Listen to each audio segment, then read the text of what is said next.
राधे राधे भक्तों, किशोरी जी की कृपा हम सब पे बनी रहे। तो आप सबको शारदीय नवरात्रि की बहुत बहुत शुभकामनाएं। तो इस बार की नवरात्रियां 22 तारीख को शुरू हो रही है। 22 सितंबर को दिन सोमवार पड़ रहा है और सोमवार पड़ने की वजह से इस बार माता रानी हाथी पे सवार होकर आ रही है और नवरात्रि का समापन अर्थात नवरात्रि खत्म हो रही है 1 तारीख 1 अक्टूबर दिन बुधवार।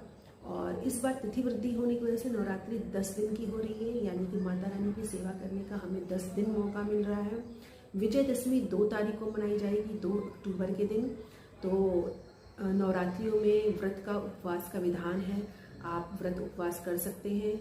अगर आप में शारीरिक क्षमता कम है, स्वास्थ्य आपका ठीक नहीं है, या तो आप दवाइयाँ लेते हैं तो आप फलाहार भी व्रत कर सकते हैं, या तो फिर आप दिन भर फलाहार करके एक टाइम शाम को माता रानी की संध्या आरती करके उन्हें भोग लगा के एक टाइम आप माता रानी का प्रसाद भी ले सकते हैं। लेकिन आपको बस इतना ध्यान रखने का है कि वो जो प्रसाद आप खा रहे हैं, जो भोग लग रहा है माता रानी को, वो शुद्ध और सात्विक होना चाहिए। उसमें लहसुन प्याज का प्रयोग बिल्कुल भी नहीं होना चाहिए। तो नवरात्रियों में घट स्थापना, कलश स्थापना का विशेष महत्व है।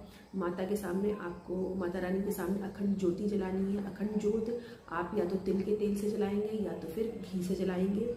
और जो कलश स्थापना आप कर रहे हैं वो शुभ मुहूर्त में होना चाहिए। तो जो कलश स्थापना का शुभ मुहूर्त इस समय है वो 6:15 बजे से 8:05 तक है।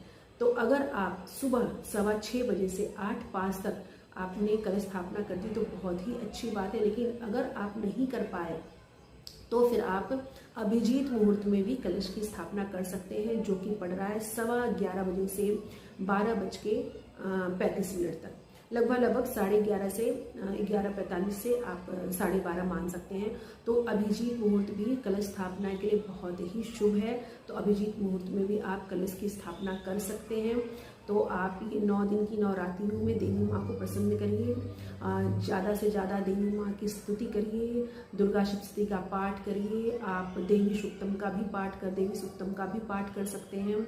तो आप 9 दिन तक का आप माता के सामने संकल्प ले सकते हैं। किसी भी मंत्र को आप उसका अनुष्ठान कर सकते हैं। आप संकल्प लेके भी 9 दिन तक कर सकते हैं। तो राधे राधे दोस्तों।